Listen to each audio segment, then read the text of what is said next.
अस्सलाम वालेकुम 10th class. आज हम यूनिट नंबर 10 का थ्योरम नंबर 1 करेंगे। पहले उसकी स्टेटमेंट पढ़ लेते हैं हम। If a line is drawn perpendicular to a radial segment of a circle. ठीक है, हमें क्या बताया जा रहा है कि अगर हम एक लाइन ड्रॉ करते हैं रेडियल सेगमेंट के perpendicular at its outer end, जो रेडियस का आउटर एंड है उसके perpendicular, it is tangent to the circle at that point. तो वो जो लाइन होगी जो परपेंडिकुलर हम उसकी आउटर एंड पे ड्रॉ कर रहे हैं वो सर्कल के टेंजेंट होगी एट दैट पॉइंट। ठीक है, अब आते हैं हम इसके डायग्राम की तरफ। सबसे पहले हमें क्या बताया हुआ है कि हमारे पास एक सर्कल है। ठीक है, उसका हम सेंटर ले लेते हैं ओ, उसकी रेडियल सेगमेंट को हम यानी रेडियस को सी नेम कर लेते हैं। ठीक है, अब ये हमारी ओ सी क्या है, रेडियल सेगमेंट है सर्कल की।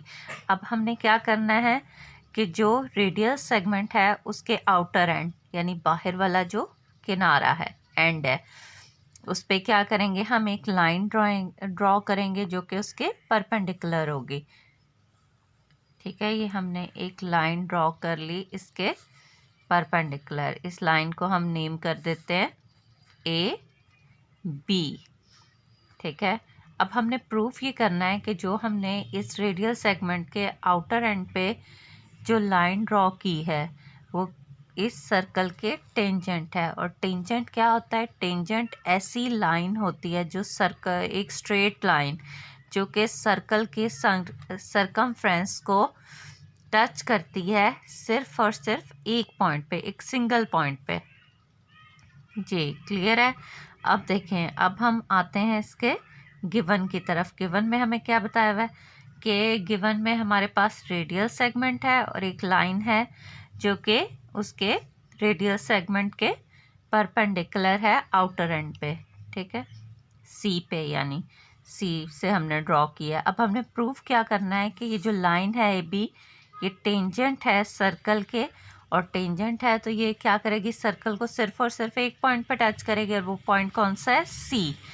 अब construction, take any point P other than C. हम क्या करेंगे, जो हमारे पास लाइन ए बी है इस पर कोई भी पॉइंट ले लेंगे। ठीक है, और उस पॉइंट को हम क्या नेम कर देंगे, पी। और फिर हम क्या करेंगे, उसको ज्वाइन कर देंगे सर्कल के सेंटर के साथ। ठीक हो गया। अब हमारे पास, अब हम आते हैं इसके स्टेटमेंट और प्रूफ की तरफ। स्टेटमेंट और प्रूफ में हमारे पास क्या है, सबसे पहले हम देख लेते हैं कि हमारे पास इस डायग्राम में एक ट्रायंगल बन रही है। ठीक है, अब कौन सी ट्रायंगल है, ओ पी सी।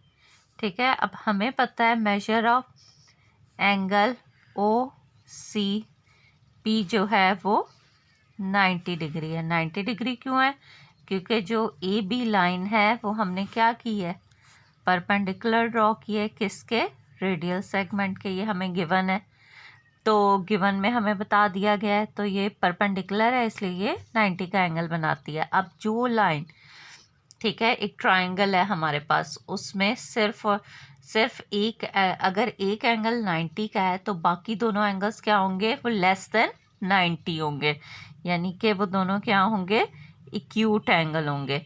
तो हमारा जो दूसरा एंगल बन रहा है, एंगल ओ पी सी, वो लेस देन 90 डिग्री होगा। ओ पी सी, क्योंकि ट्रायंगल में अगर एक एंगल 90 का है तो बाकी दो क्या होंगे, लेस देन 90 होंगे। और लेस देन 90 क्या एंगल क्या कहलाते हैं, एक्यूट एंगल ऑफ राइट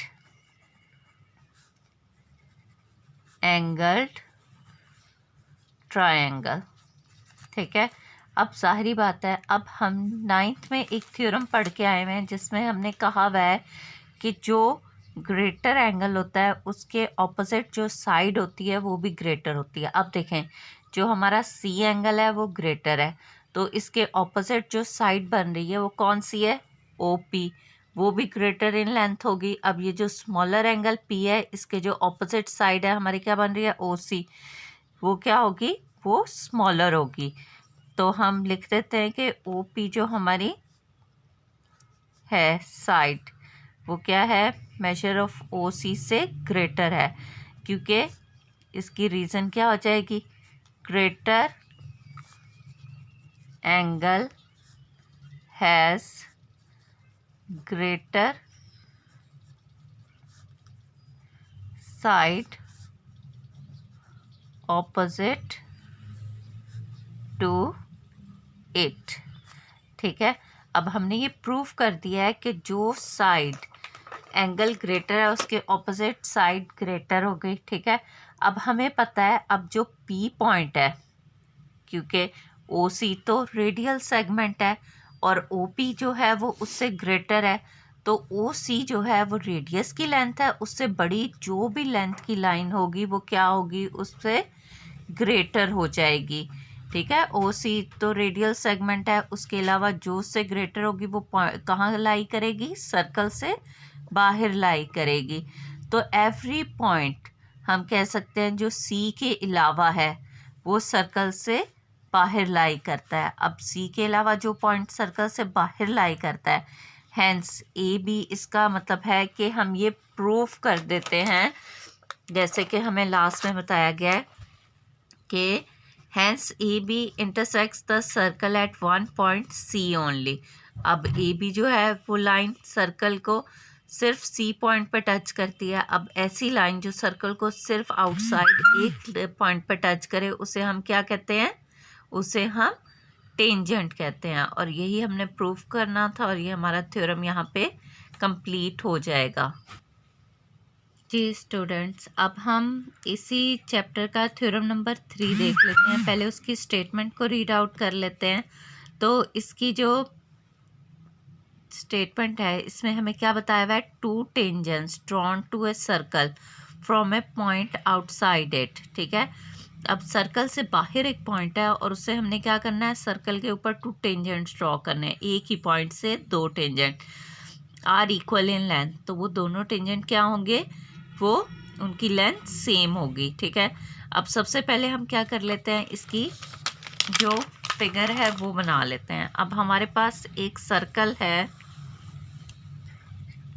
ठीक है, और उसके सेंटर को हम कह लेते हैं ओ। अब सर्कल के बाहर हम कोई पॉइंट ले लेते हैं पी। अब सर्कल के बाहर जो पॉइंट है वहाँ से हमने क्या करना है, टू टेंजेंट्स ड्रॉ करने हैं। ठीक है, एक सर्कल के ऊपर की तरफ बना लेंगे और एक सर्कल के इधर इस साइड पे। ठीक है, और जहाँ पे ये टच कर रहे हैं, अब टेंजेंट जो होता है सर्कल को एक पॉइंट पे टच करता है ना, उन पॉइंट्स को हम नेम दे लेते हैं ए और बी। अब ये हमारा जो लेंथ टेंजेंट होगा, जब इसकी लेंथ हम मेजर करते हैं ना, तो हम उस पॉइंट से लेके वहाँ तक मेजर करते हैं जहाँ पे वो सर्कल को टच कर रहा होता है। तो एक टेंजेंट हमारा पी बी है और दूसरा टेंजेंट हमारा पी ए है। ये तो हमें गिवन में बता दिया गया है। और जो अब हमने प्रूफ क्या करना है कि जो पी ए की मेजरमेंट है वो पी बी की मेजरमेंट के इक्वल है। अब जो कंस्ट्रक्शन हमने करनी है वो क्या करनी है कि हमने जो टेंजेंट का पॉइंट ऑफ कांटेक्ट है उसको हमने मिला देना है सेंटर ओ के साथ, और जो पॉइंट आउटसाइड द सर्कल है उसको भी सर्कल के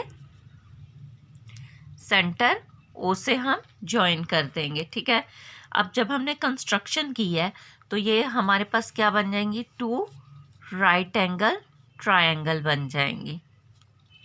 ठीक है, क्योंकि हमें पता है जो रेडियस होती है वो टेंजेंट पे के परपेंडिकुलर होती है। अब देखें, ये ओ ए और ओ बी रेडियस है ना हमारी सर्कल की, तो ये इस टेंजेंट पे क्या होंगी, परपेंडिकुलर होंगी।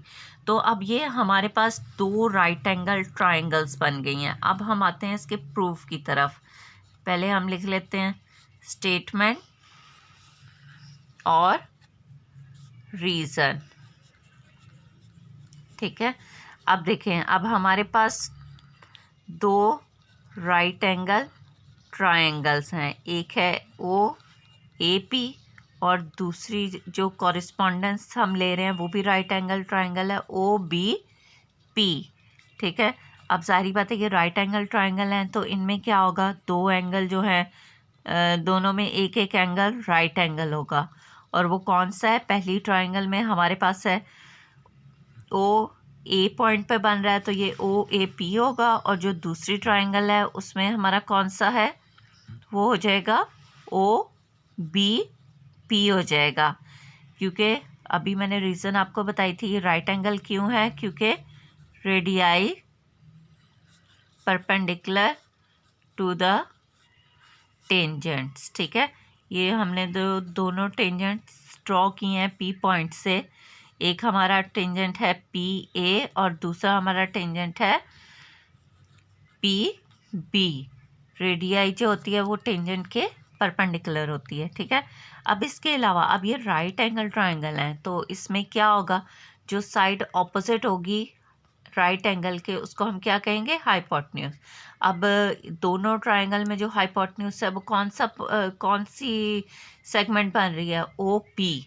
ठीक है, तो जो हाइपोटेन्यूज है ट्राइंगल का OP वो इक्वल हो जाएगा हाइपोटेन्यूज, दूसरी ट्राइंगल का हाइपोटेन्यूज भी OP बन रहा है तो ये तो दोनों में क्या है, लाइन सेगमेंट कॉमन है। ठीक है, अब ये कॉमन है, इसके अलावा क्या चीज़ इन दोनों ट्राइंगल में हम प्रूव कर सकते हैं। अगर हम देखें इस ट्राइंगल में, ये देखें जो ये ट्राइंगल की OB साइड है और OA, ये दोनों क्या हैं, ये रेडियाई हैं ऑफ द सेम सर्कल। तो हम लिख सकते हैं measure of OA line segment is equal to measure of OB line segment. और रीज़न क्या है, दोनों रेडियाई हैं ऑफ द सेम सर्कल। ठीक है, दोनों सेम सर्कल की रेडियाई हैं।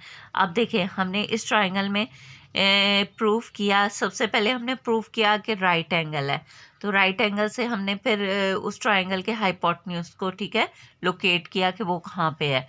तो हमने हाइपोटेन्यूज और एक साइड को जब इक्वल प्रूफ कर देते हैं ट्राइंगल में तो ये ट्राइंगल्स जो हैं वो कॉन्ग्रुएंट हो जाती हैं। तो हम लिख सकते हैं therefore triangle OAP is congruent to triangle OBP। और ये किस वजह से है, हाइपोटेन्यूज साइड पोस्टुलेट, ये हमने पढ़ा है। अगर दो राइट एंगल ट्राइंगल हैं उनके हाइपोटेन्यूज और एक साइड कॉन्ग्रुएंट होती है तो वो दोनों ट्राइंगल हाइपोटेन्यूज साइड पोस्टुलेट से कॉन्ग्रुएंट हो जाती हैं। अब देखें ये ट्राइंगल्स जो हैं हमने इक्वल प्रूफ कर दी हैं। अब ये ट्राइंगल्स इक्वल हैं तो इनकी कॉरस्पॉन्डिंग साइड्स भी इक्वल होंगी। तो ये जो इसकी साइड है, ठीक है, तो PB और PA ये कॉरस्पॉन्डिंग साइड हैं ऑफ कॉन्ग्रुएंट ट्राइंगल्स की। हैंस यही हमने प्रूफ करना था। जो मेजरमेंट है दोनों टेंजेंट्स की PA वो इक्वल है मेजरमेंट ऑफ PB और वो सेम आ गई है क्योंकि corresponding sides of congruent triangles are equal. तो यहाँ पे हमारा जो रिक्वायर्ड था रिजल्ट वो प्रूफ हो जाता है।